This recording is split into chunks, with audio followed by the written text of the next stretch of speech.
Good morning, Your Honors. I am James Decker of the DeVos Stockman Decker Law Firm in Fort Myers.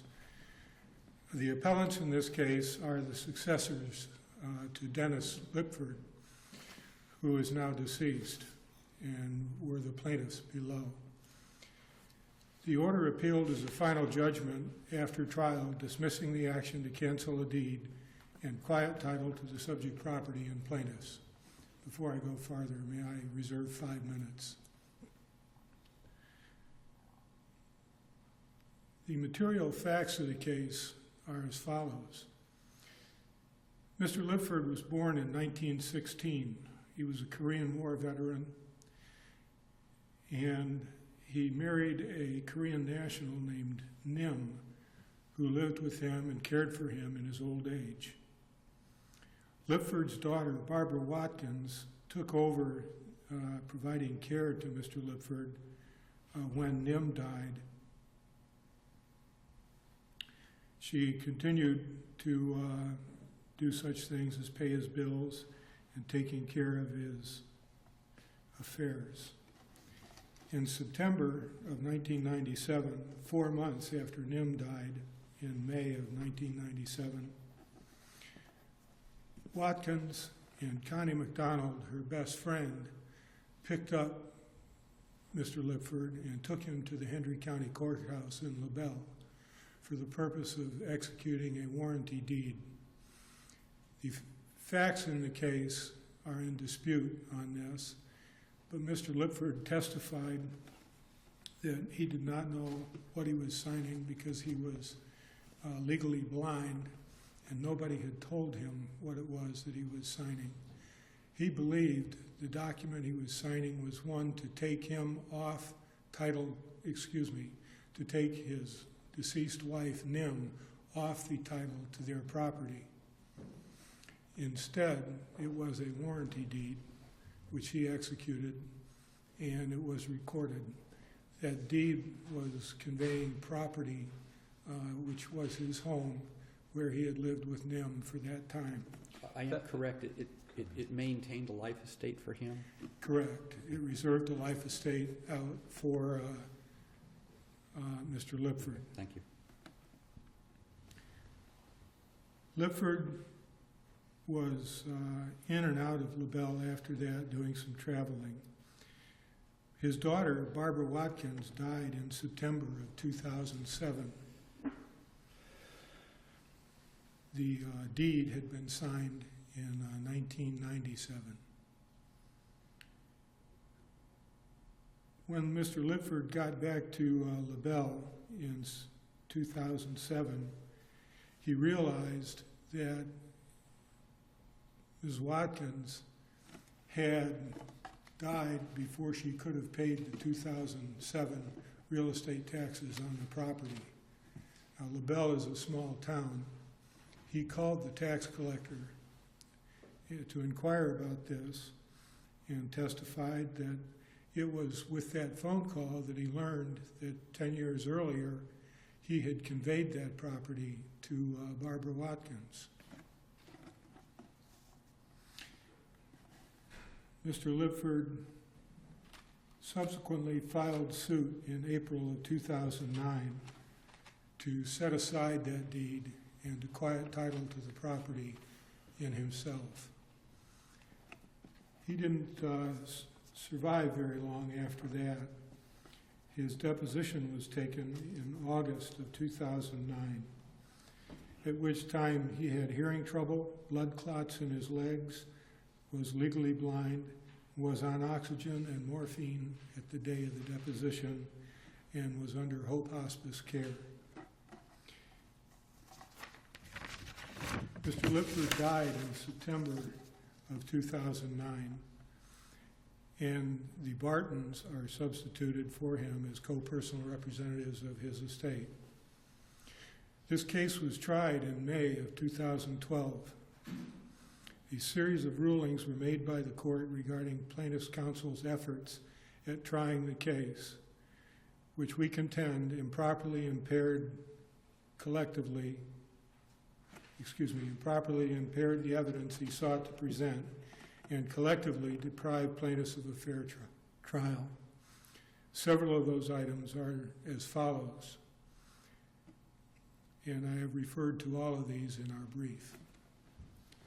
There was a letter from an ophthalmological practice that plaintiff's counsel sought to get into evidence and sought to have a witness read the contents of into the record. Is it an abuse of discretion, even if there's no objection, is it an abuse of discretion for the trial judge to say, wait a minute, this is hearsay, this is not proper? It's a hearsay letter, you'd have to agree with that. It was a letter from the ophthalmologist. So you're asking me something would be an abuse of discretion? Whether it comes in or not, the judge controls that. He does. And if the judge realizes this is a hearsay document, I'm not going to let it in. Are you telling me it's an abuse of discretion if there's no objection from the other side? I am, Your Honor. Okay. And the authority on that one is Professor Earhart.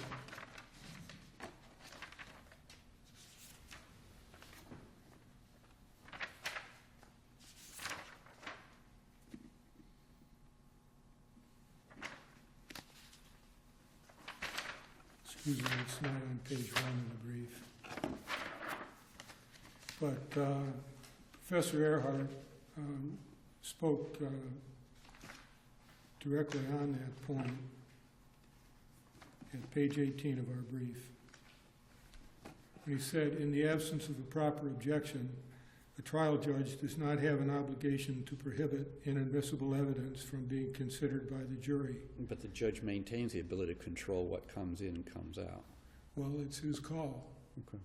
But if he makes an error in doing that, it's correctable in the appellate court. And this little language from him that I was reading continues.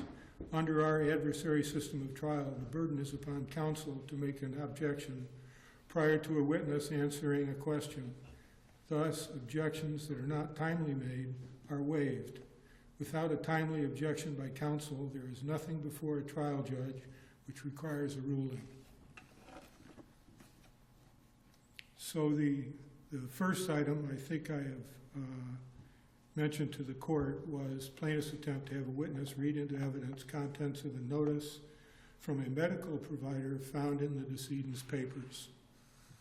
No objection was made by counsel for defendants until long after the matter would have been in evidence, but for the court's intervention as follows. Now, the question here is by trial counsel for the Bartons.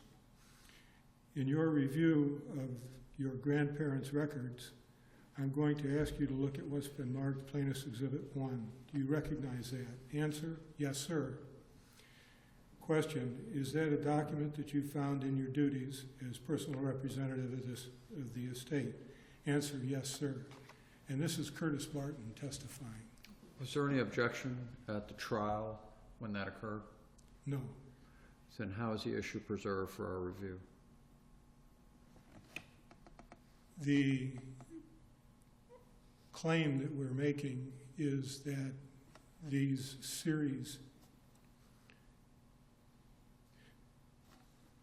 of actions by the trial court unfairly prejudiced their trial of the case and warrants a new trial as fundamental error.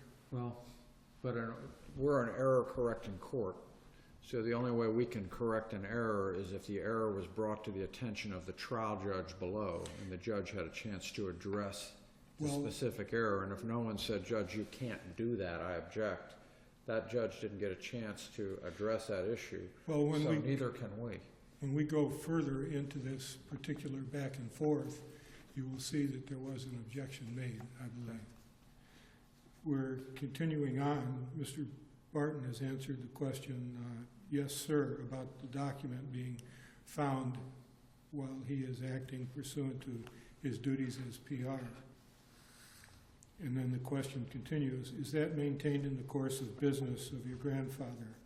Answer, I don't understand. Question, did he maintain those as part of his medical records? Answer, the records, yes, sir. That item is from who? Retina Consultants of Southwest Florida. What does the item say? This is to notify you, and at that point, the court says, hang on 1 second. This document hasn't been introduced in evidence yet. He can't read it into the record. Mr. Thompson, who is trial counsel. Your Honor, we're attempting to lay a foundation for the record. The court, well, you can lay your foundation, but you can't read the document into evidence until it's admitted as evidence. Mr. Thompson, then, Your Honor, we would move it in evidence. Your Honor, Mr. Polhemus, defense counsel. Mr. Polhemus says, I am going to object, Your Honor. I think the only way you can get a medical record in would be through using the doctor that made the recommendation or created the record or through a records custodian for that business. The parties argued whether the medical records exception applied, and plaintiff's counsel withdrew his request to have the document admitted in evidence. So that one became moot at that point when it was withdrawn. A second instance occurred when the court took over questioning of the notary and actively questioned the witnesses. Singular, witness. A third incident occurred when the court inquired for objections from defense counsel regarding plaintiff reading the deposition of Lipford. No objections. There were no objections made by Mr. Polhemus to that, and they moved on. The court then barred reading of the document by witness unless and until it is admitted in evidence without any objection to the document to initiate this action by the court. This was sort of a spontaneous statement. When the defense does object, it is on different curable grounds only, and the grounds stated by the defense were that a document couldn't be offered in evidence during the lawyer's cross-examination. The court disallowed testimony on exhibits M and N. Those two exhibits, there was a proffer, so we know what these look like, and the proffer showed them to be quitclaim deeds that were made a couple of years after the warranty deed in question by Barbara Watkins or one of her daughters or both of them. One of the deeds conveyed the property to Barbara Watkins' daughter. The second one, not recorded at that time, unlike the first one, conveyed the daughter from the daughter back to Barbara Watkins and was given to Watkins and held without being recorded for several years. Trial counsel was trying to get these two deeds admitted to show a pattern of fraudulent conduct by Watkins. He was unsuccessful in getting them admitted. The next item was the court disallowing testimony on those two exhibits without first getting them admitted in evidence pursuant to the court's requirement. The court overrules, but then volunteers it would sustain an objection on speculation grounds. This was probably the best example of what we're complaining of. And for this particular item, there had been a question and an answer with an objection to it by Mr. Polhemus. I think the objection was relevancy. I don't remember and I don't have it here. But the response by the court was to deny the objection on relevancy grounds and then advise counsel that it would sustain an objection on speculation grounds. Next, the plaintiff called Jeannie Corbett and elicited testimony on identifying exhibits M and N, but the court interrupted without any objection from the defense and disallowed the testimony on the contents of the Exhibit M deed. Frustrated, counsel for the plaintiffs, Mr. Thompson, points out, Your Honor, I don't have an objection from opposing counsel on this question, but the court maintained its position. And the last item here is that Exhibits M and N were proffered in evidence without changing the court's rulings on these matters. Mr. Decker, you're into your rebuttal time, but you may use your 5 minutes as you wish. Thank you, Your Honor. In my brief, I have cited 4 cases that show instances where abuses by the court has warranted a reversal with a new trial and a different judge. And I'm going to mention just the first of these. It's called Albert, and it's at 57 Southern 3rd, 233. And in Albert, the trial court inquired with school officials off the record regarding a minor in custody dispute. The trial court reversed and ordered a different judge because the court had talked to somebody outside the trial, outside the record, and maybe not factored that into its decision in the case. The court also observed that such conduct by the trial court could be considered to be fundamental error, and the failure to object to it or move for a new trial thereby avoided or forgiven in the review of the case. There are 3 other decisions. They're all cited in the brief, and I will save the rest of my time for rebuttal. Thank you, Mr. Decker. You'll have about 3 minutes. Good morning. May it please the court. Good morning, Counsel. sir. Stephen Polimus on behalf of the appellees. I was also trial counsel below for the defendants. First off, I'd like to set forth the fact that we did file motions to dismiss and motion for summary judgment based on the fact that no claim was filed against the estate of Barbara Watkins by Mr. Lipford when there could have been a timely claim made. That was brought up. I don't believe this case should have made it out of the gate, never should have gotten to trial, should have been dismissed right up front. The recitation of the facts as far as the time frames of when this deed was recorded, when it was executed and recorded, and then when Mr. Lipford, when Ms. Watkins died, and then when Mr. Lipford allegedly discovered this deed, I think are a little bit disingenuous. Certainly, there was a history, and that was shown in the record by direct testimony, both by Mr. Lipford as part of his deposition, which was read into the record, that he routinely deeded properties to family members and reserved a life estate in that property. In fact, he had done so with Ms. Watkins on another piece of property that she had owned, which was her primary residence. She did not reside with Mr. Lipford.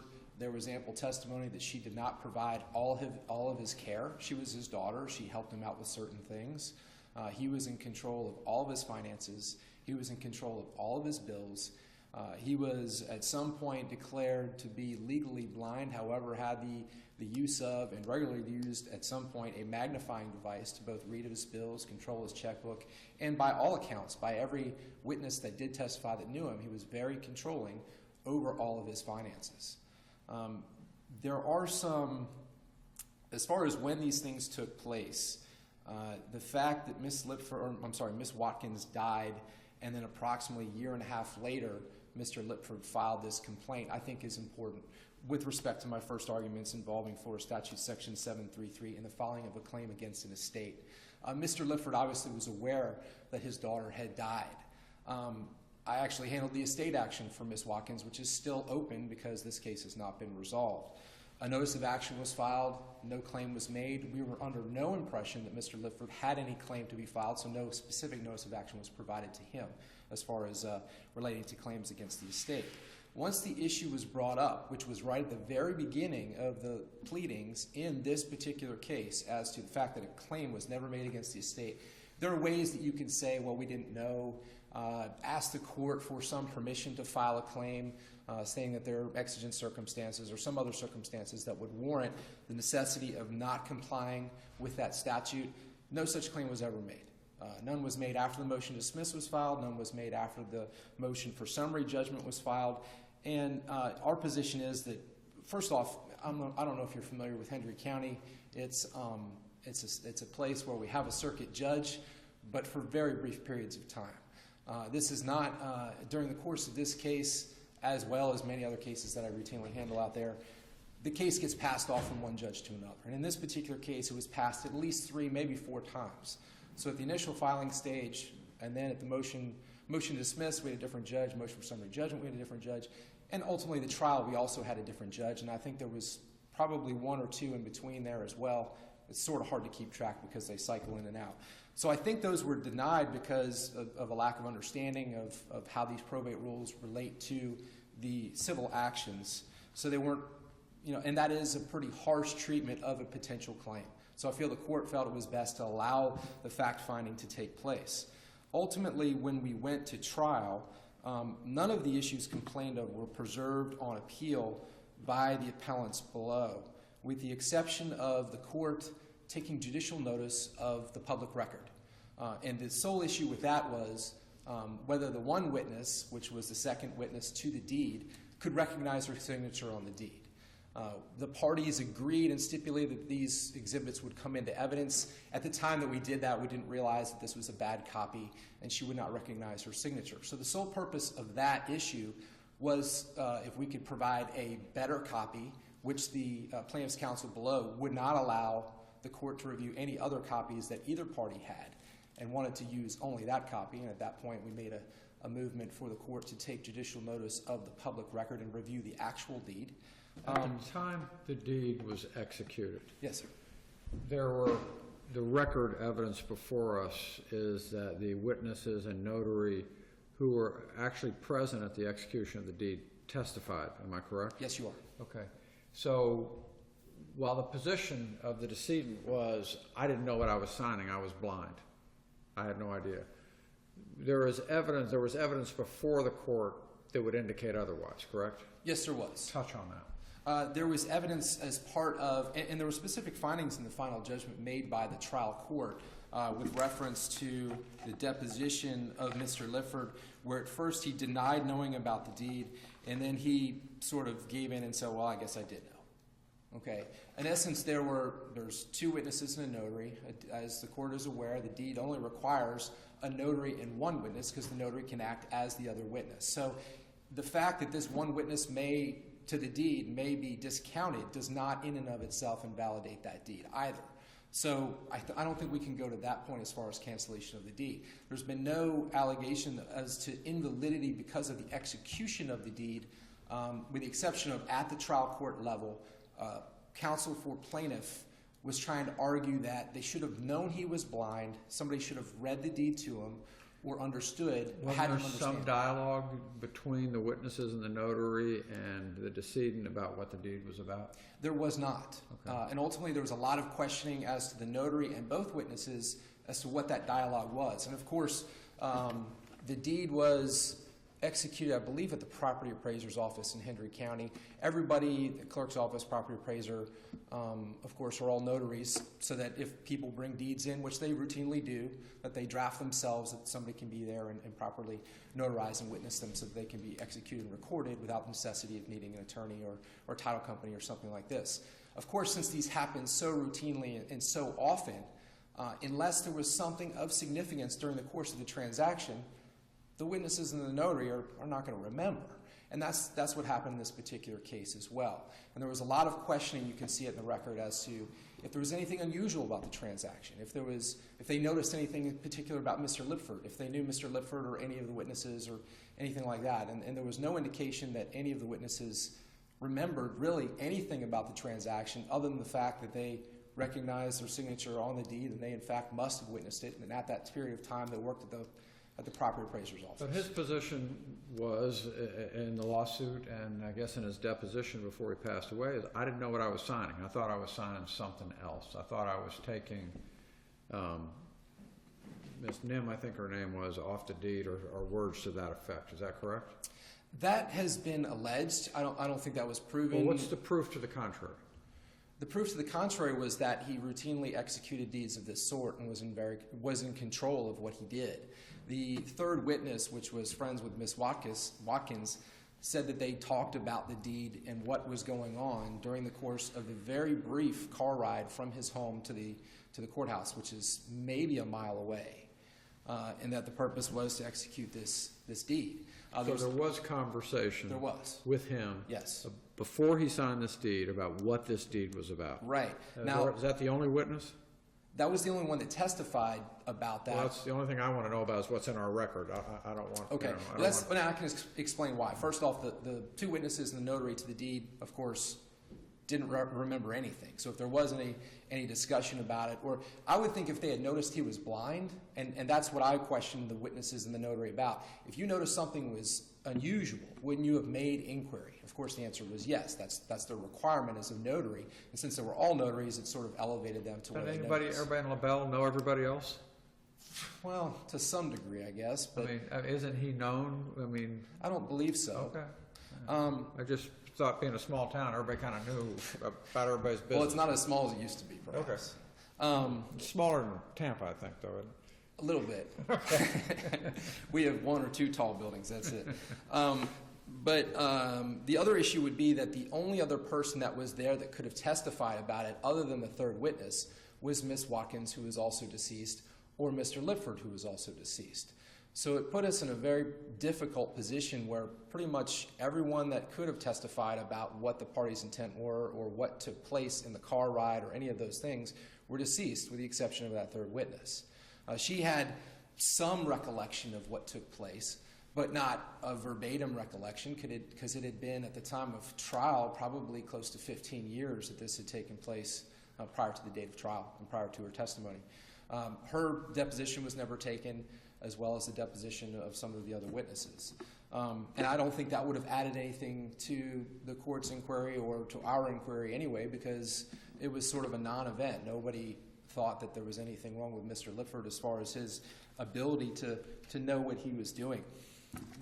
I think there's been several issues brought up as far as the way that they feel that they were treated during the course of the trial, or objections were made, and whether they were timely or not made. The specific one, as far as the medical, I think you've already sort of taken the position that they abandoned that as a prospective issue on appeal anyway, by withdrawing their request to have that put into the record. I think the testimony that was elicited prior to an objection being made essentially was just background information about whether or not he could. It's not an issue that he was legally blind, is that correct? It was undisputed that he was legally blind. I think it's been suggested on appeal that he was blind and could not see anything. But there's ample testimony, and there was a lot of findings made by the trial court that he could see, that he understood what was going on, and that he directed this deed be made. It's all in the final judgment. And he was signing checks and things, too. There was evidence of that. It'd be hard to imagine doing that if you can't see a little of something. Exactly. And there were others that did provide care, essentially, for Mr. Lipford. One was Jeannie Corbett. She's also been named as a defendant. She's a granddaughter of Mr. Lipford, or maybe a great-granddaughter of Mr. Lipford.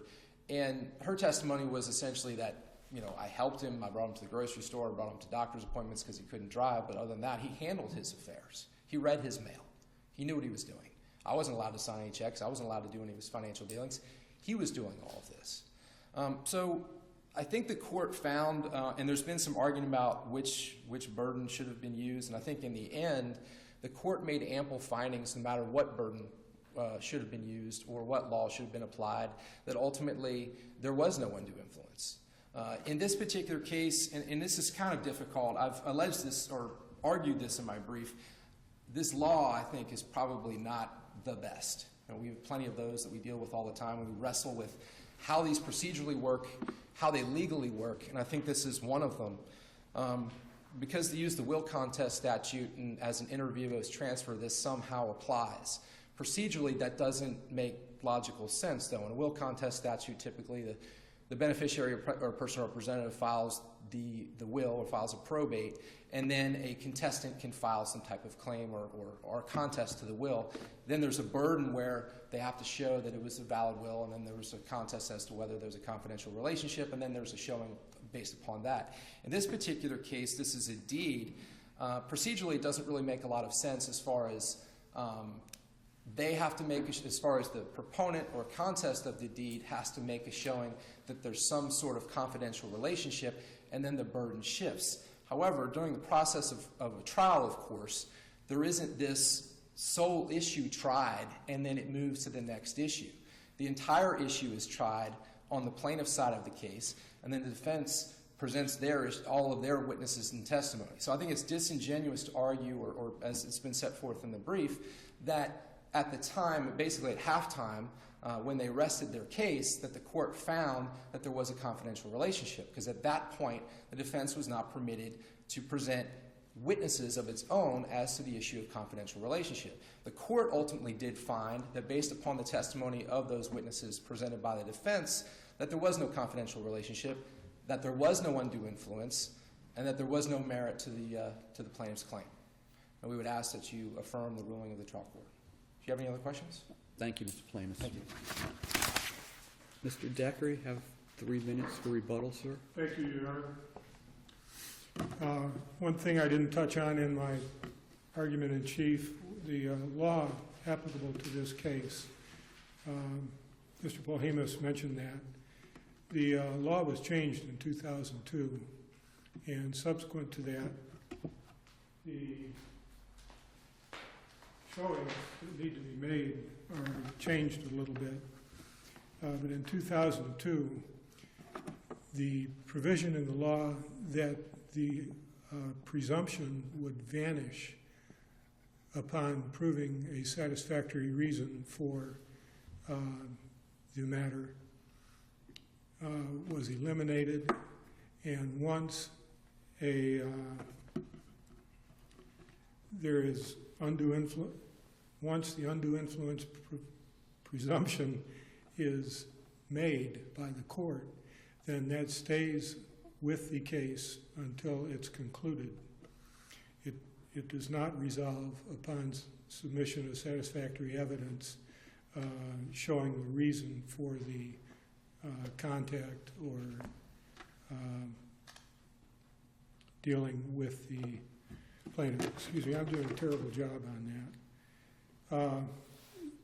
The prior test would be something like it would result in trial by a greater weight of the evidence as to which party could prove or disprove that undue influence had been used to procure the deed to the property. That was the prior issue as it would be framed in the case. And subsequently to the change, proper application of the burden of proof as shifted by the statutory change would require the defendants to prove by a greater weight of the evidence that the deed did not result from such influence.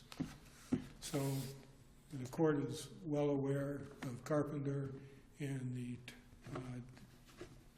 principles of that, and I don't need to repeat those. The fact that there was a summary judgment motion made and a motion to dismiss made is irrelevant. Those have not been cross-appealed. The court's rulings on those things have never been cross-appealed in this case. They're not before the court.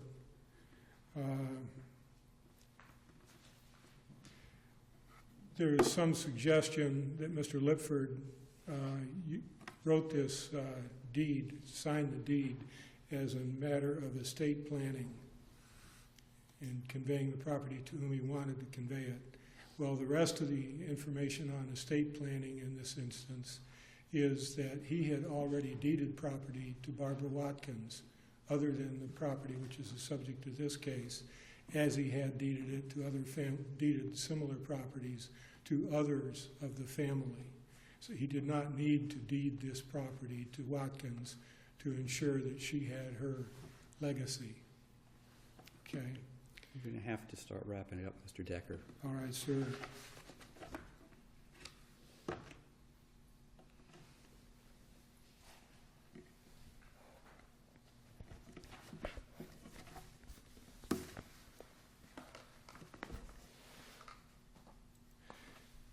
Lipford, Mr. Polhemus suggested that he was dead and couldn't testify, but his testimony did survive in his deposition and was presented to the court. Jeannie Corbett, his granddaughter, cared for him for a while, but she had a second baby and had to discontinue that. I don't have anything else, Your Honor. Thank you very much, Mr. Decker. You're welcome. That concludes our docket. We are in recess.